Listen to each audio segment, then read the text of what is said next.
So when it comes to generation gaps, we need to understand that we have 5 of them. We have baby boomers, people born between 1946 to 1964.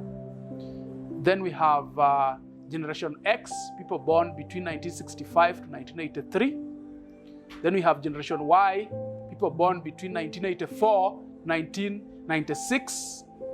Then we have Generation Z, who are also known as millennials. These are people born between 1997 to 2014. And then lastly, we have got what we call Generation Alpha or I generation.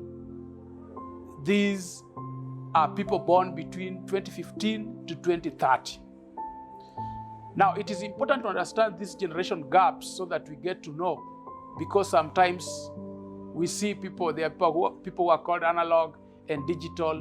We see people who catch technology very fast. Some struggle.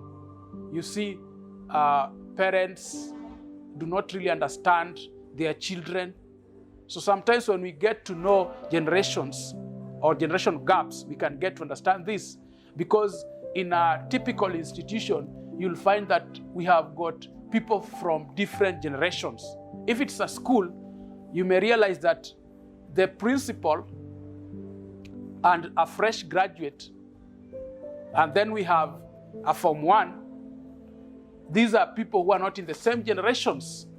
And that is why you see sometimes, even when you're handling discipline issues, we are handling issues to do with the phones, these people don't get each other, you know, because it is totally different.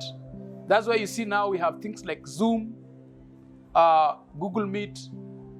There are people who don't understand these things, but there are people who really understand them because of what we call generation gaps. So who are these baby boomers, people born between 1946 and 1964?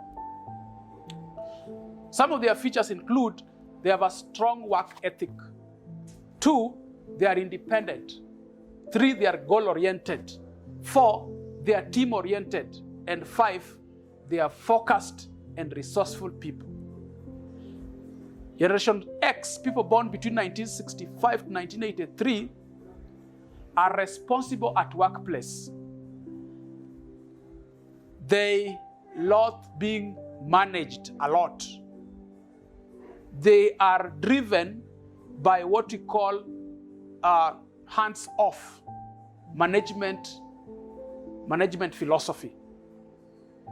Generation Y, or people who are born between 1994 to 1996, are marked by the following things. They are confident, they are ambitious, and among, we can also say they are friendly oriented and all that. Generation Z, people we call the millennials, people who are born between 1997 and 2014, are difficult to manage. They stand out as far as these generations are concerned. And then we also see that there are people who understand technology, but not like the generation Alpha, which are people who are born between 2015 to 2030. These are people who are influenced totally by technology. They are tech savvy, they are technologically thick. And that is why we need to understand that now the millennials and the Alpha generation are people who are really tech savvy. To get more of this, you can read in The Spud by George K. Njenga, the principal Natewa High School. He has a lot that he has talked about in relation to these generation gaps and the impacts on education and the way we do things. I'm Victor Ochieng, the director of Godspen Consultancy. You can log into my website, www.godspenconsultancy.co.ke, and read more about what I do. And also you can you can subscribe to my YouTube channel, Godspen Consultancy. Thank you.